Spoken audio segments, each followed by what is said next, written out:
जय हिंद दोस्तों, स्वागत है आप सभी का आपके अपने परिवार आदित्य रंजन टॉक्स में। उम्मीद करता हूं कि आप लोग बहुत ही अच्छे तरीके से अपनी पढ़ाई कर रहे होंगे। बहुत ही शानदार में आप लोगों की सीजल मेंस की तैयारी चल रही होगी। मॉक टेस्ट भी आप लोग लगा रहे होंगे और अपने वीडियो भी कंप्लीट कर रहे होंगे। लेकिन साथ में हम आपको बता दें, एक बहुत ही बड़ी गलती जो एक बहुत बड़ा वर्ग करता है, जिसके कारण उसके सिलेक्शंस रुक जाते हैं या फिर उसके पोस्ट ऊपर नीचे हो जाते हैं। क्या आप तो वो गलती नहीं कर रहे? कहीं ऐसा तो नहीं है कि आप भी जाने अनजाने में वो गलती कर बैठे हैं और बाद में आपको इसका रिजल्ट के बाद में जो है भुगतान सहना पड़े? तो मेरी वीडियो को शुरू से लेकर के अंत तक देखिएगा कि कहीं उस गलती के भागीदार आप तो नहीं है। ऐसा तो नहीं कि यहाँ पर वो आप भी जीवन में कर रहे हो और बाद में आपको नुकसान हो। ठीक है, तो आज आप उस गलती से अपने आप को बचा लीजिएगा। अब देखिए, सबसे पहली बात आती है यहाँ पर कि पिछले कुछ समय में मैंने काफी सारे बच्चों के इंटरव्यूज लिए जो अलग अलग डिपार्टमेंट में सिलेक्टेड है, और उन इंटरव्यूज को लेने के बाद में मुझे ये बात समझ में आई बहुत ही तरीके से कि यहाँ पर बच्चे जनरली जो है ना, वो ज्यादा फोकस कर रहे होते हैं सिर्फ और सिर्फ एक सब्जेक्ट पे, वो होता है मैथ्स। उनकी यहाँ पर ये कोशिश होती है कि अगर मैथ्स में नंबर काफ़ी अच्छे आ गए तो इसका मतलब हम टॉपर हैं, और अगर मैथ्स में नंबर अच्छे नहीं आए तो इसका मतलब हमारा कोई सिलेक्शन जो है वो नहीं हो पाएगा, हमें अच्छी पोस्ट नहीं मिल पाएगी।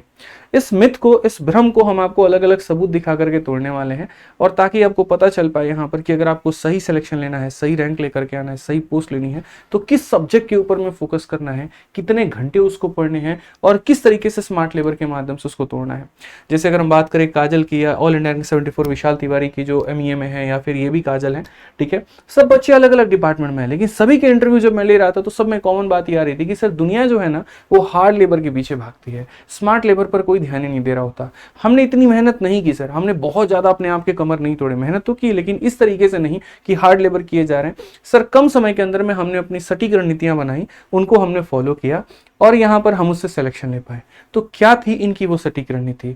क्या ऐसी रणनीति हो सकती है जिसमें सीजल 2024 में इतने सारे पोस्ट होने के बावजूद आप उसमें एक बहुत ही शानदार पोस्ट अपनी ले सकते हैं?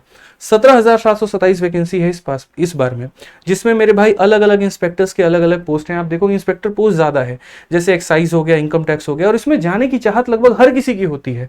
ठीक है, अगर हम ये पूछ ले कि भैया सीजल में तुम किस में जाना चाहते हो, तो ज्यादातर बच्चों का ये रहेगा सर इनकम टैक्स इंस्पेक्टर बनेंगे, एक्साइज बनेंगे सर, हम जो है सीएसए ज्वाइन करेंगे। लेकिन आपको पता है इनकी कट ऑफ बहुत ज्यादा जाती है। तो आप ऐसा क्या करेंगे कि जिससे आपके पास में यहाँ पर ये सारे के सारे पोस्ट आपके डॉक्यूमेंट वेरिफिकेशन में जब आप पोस्ट प्रेफरेंस भरते हो तो उसमें आप इसके लिए एलिजिबल हो पाओ और ये मिल पाए। इसके लिए आपको यहाँ पर थोड़ा सा ये पैटर्न समझना होगा कि ये पैटर्न होता क्या है। अब बोलोगे सर ये तो हम हमेशा से देखते हैं, कुछ नया क्या है? बिल्कुल, कोई भी चीज को अगर आप बार बार देखोगे ना, जैसे मैंने कहा ना, एक बड़ी सुशांत सिंह राजपूत की कल में एक लाइन पढ़ा था यहाँ पे, तो उस इंटरव्यू ने ये पूछा कि ये जो ग्लास है ना, इस ग्लास में तुम्हें क्या दिख रहा है, आधा पानी है या फिर यहाँ पर आधा खाली है? उसने बोला कि what is the correct answer, half fill water और हाफ ब्लैंक। तो सुशांत सिंह राजपूत का यहाँ पर बड़ा प्यारा सा मेरे भाई वहां पर जवाब था कि देखिए, किसी भी चीज को देखने के है ना एक नजरिया नहीं हो सकते हैं। अगर आप इसको एक तरीके से देखोगे कि तो इसमें नमक मिलाया जा सकता है, कोई कह सकता है इसमें इनो मिलाया जा सकता है, कोई इसमें ये कह सकता है एसिड मिलाया जा सकता है, किसी को यहाँ पर ऐसा हो सकता है कि इस पानी में रेत को भी डाल सकता है, कोई ऐसा हो सकता है इस पानी से कलाकारी कर सकता है, कोई इसमें रंग भर सकता है। तो देखने के नजरिए कई सारे हो सकते हैं, इसीलिए कभी किसी सवाल का एक सटीक उत्तर नहीं हो सकता, उसके कई सारे आंसर्स हो सकते हैं। ठीक है, आप इन सोच से हट करके अगर दूसरे तरीके से जाएंगे ना तो आप बहुत बेहतर सोच पाएंगे। सेम चीज आज हम आपको बताने वाले हैं कि आप लोग अक्सर क्या देखते हो, सिर्फ एक चीज पे। करेक्ट आंसर आप लोगों के नजर में क्या है? मैथ्स में जितना बढ़िया स्कोर करेंगे सिलेक्शन मेरा उतना बढ़िया होगा, उतना बढ़िया पोस्ट मिलेगा। बट मेरे भाई आप यहां पर ये देखो, मैथ्स में कितने सवाल है? 30। रीजनिंग में कितने सवाल है? 30। मैथ कितने नंबर का? 90। रीजनिंग कितने नंबर का? 90।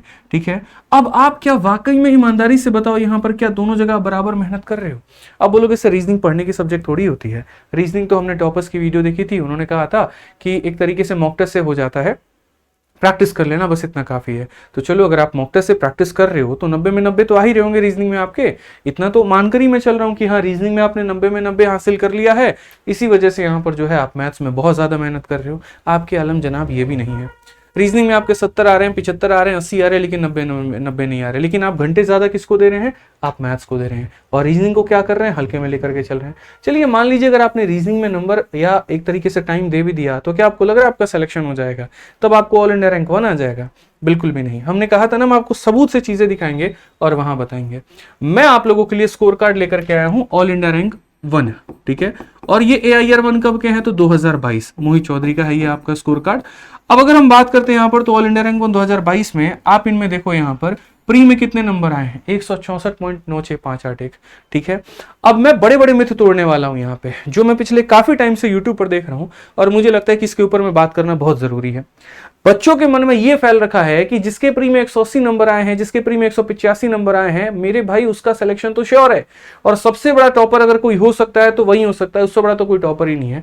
आप मेरे भाई एक बात बताओ, यहाँ पर क्या इस लड़के के 180 नंबर दिख रहे हैं? क्या इस लड़के के 185 दिख रहे हैं? नहीं दिख रहे। 165 नंबर लेकर के आया है, लेकिन उसके बाद भी जब फाइनल रिजल्ट आया ना, तो इसका ऑल इंडिया रैंक 1 था। क्योंकि आपको भी पता है कि ये जो प्री होता है ना, क्वालिफाइंग होता है, इसके कोई मार्क्स नहीं जुड़ते मेरिट में, यहाँ पर इसका कहीं पर कोई मेरे भाई यहाँ जुड़ाव नहीं है। ये सिर्फ और सिर्फ एक पड़ाव है जिसको पार करके आपको दूसरे में जाना है। असली मेहनत तो आपके यहाँ पर मेंस में होती है, असली मेहनत आपको यहाँ पर करनी है। अब इसमें भी लोगों के विचार क्या होते हैं? अच्छा, इसमें देख लो, तो जो लोग नेगेटिव थे, जो कहीं ना कहीं अपने आप से डरे थे, खफा थे, मेरे नंबर तो कम आए, मेरे और ज्यादा आने थे, भाई साहब बिल्कुल भी जरूरत नहीं है खफा होने की। क्योंकि कहीं ना कहीं जिनके नंबर ज्यादा आते हैं वो ओवर कॉन्फिडेंस में अपना स्कोर खराब कर जाते हैं मेंस में। उनको घमंड होने लगता है थोड़ा थोड़ा कि अरे हमारा नंबर तो ज्यादा आ रहा है, हम बहुत बढ़िया कर देंगे, और इसी चक्कर में वो पढ़ाई कम करते हैं। ठीक है, तो उनके घमंड टूट जाएंगे धीरे धीरे। लेकिन आप अपने आप को तो आगे बढ़ाओ। कहते हैं ना, मिडिल क्लास इंसान और मिडिल नंबर वाला हमेशा वो ज्यादा मेहनती होता है, हमेशा वो आगे बढ़ने की सोचता है। वही कहानी यहाँ पर भी हो जाती है, जब नंबर बीच में होते हैं तो मेहनत करने की क्षमता ज्यादा होती है, और इसलिए इंसान ज्यादा मेहनत करके ज्यादा नंबर लाने की कोशिश करता है, और रिजल्ट भी होता है कि अच्छा नंबर, एक अच्छा पोस्ट उसको मिलता है। अब बात दूसरा मिथ हम आपका तोड़ते हैं कि मैथ्स में नंबर लाने से पूरे पूरे सिलेक्शन होता है। ऑल इंडिया रैंक 1 है, मैथ्स में कितने नंबर है? 86। क्या 90 है क्या? रीजनिंग में कितने नंबर है? 83। क्या 90 में 90 है क्या? यहाँ पे जीएस में देखो, क्या बहुत बड़ा तोप रिजल्ट लेकर के आ गए, लेकिन फिर भी 50 एक डिसेंट स्कोर है।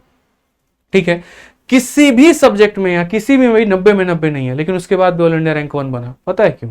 आप अगर देखोगे तो 90 में 90 नहीं है, लेकिन उसके बाद में एक एवरेज 85 का स्कोर है। यहां पर 90 में 86 है, यहां पर 90 में 83 है।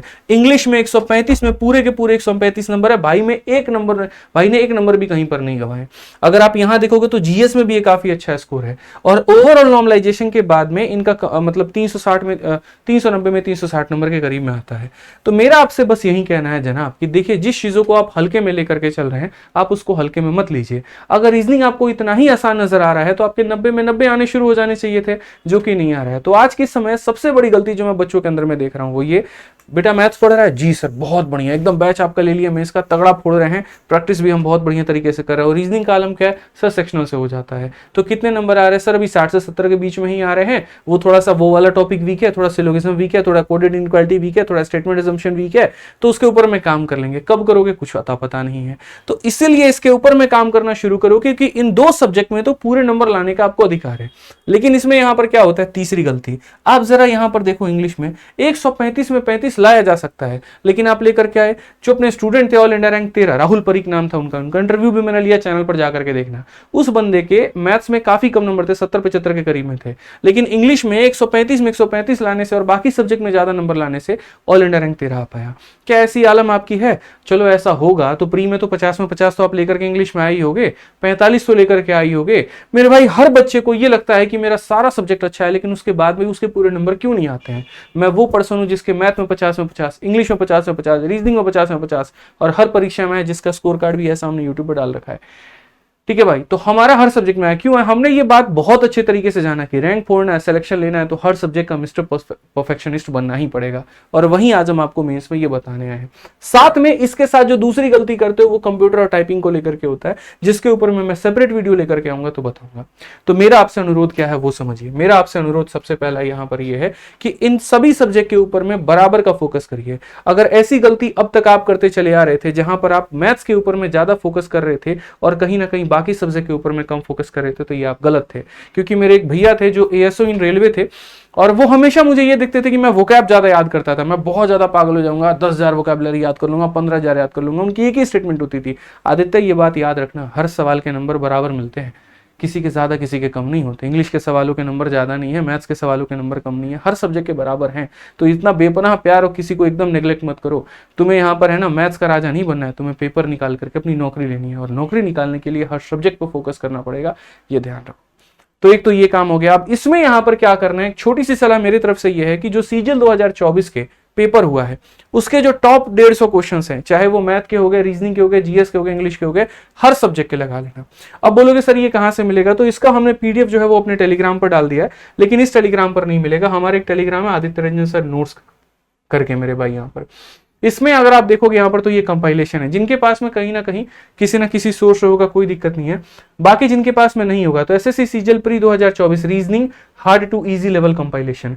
ऐसे यहाँ पर पूरे आपको 36 शिफ्ट के सवाल हैं, लेकिन आपको सारे नहीं लगाने, जो शुरू के टॉप के 150 क्वेश्चन होंगे वो लगा लेना। तो रीजनिंग के टॉप के 150 लगा लेना, इंग्लिश के टॉप के 150 लगा लेना, जीएस के टॉप के 150 लगा लेना। तो जो प्री में गलतियां की होंगी उससे बच जाओगे और अपना स्कोर थोड़ा बेहतर कर पाओगे। यहाँ पर साथ में कोशिश करो यहाँ पर 100% मार्क्स जो है इंग्लिश और रीजनिंग में लेकर के आने के, और किसके माध्यम से, तो सेक्शनल टेस्ट देने के माध्यम से। जितना ज्यादा इनके सेक्शनल टेस्ट दोगे उतने बढ़िया नंबर आएंगे, लेकिन सेक्शनल टेस्ट के साथ में जो टॉपिक छूट गए हैं उसके ऊपर में भी काम करो। तो मेरे भाई मेरा आपसे इतना ही अनुरोध था कि वो उन भीड़ का हिस्सा मत बनो यहाँ पर जिसका एक फिक्स माइंडसेट बन रखा है और उसी माइंडसेट पर वो काम कर रहा है, बल्कि थोड़ा अलग हट करके सोचो। आज हमने आपके सामने स्कोर कार्ड भी प्रस्तुत रखा है यहाँ पर कि देख लीजिए, और ये तो सिर्फ एक बच्चे का केस था, ऐसे कई सारे बच्चे यहाँ पर, ठीक है। तो सिर्फ और सिर्फ एक सब्जेक्ट का दीवानापन जरूरी नहीं है, आपको हर सब्जेक्ट में बढ़िया नंबर लाना है। मैं हमेशा बोलता हूँ कि मैं एक टीचर बाद में हूँ, एक एस्पिरेंट पहले रहा हूँ, तो अपने सब्जेक्ट या अपनी चीजों के बारे में बाद में बताऊंगा, पहले आपके सिलेक्शन के लिए जो जरूरी है वो मैं पहले बताऊंगा,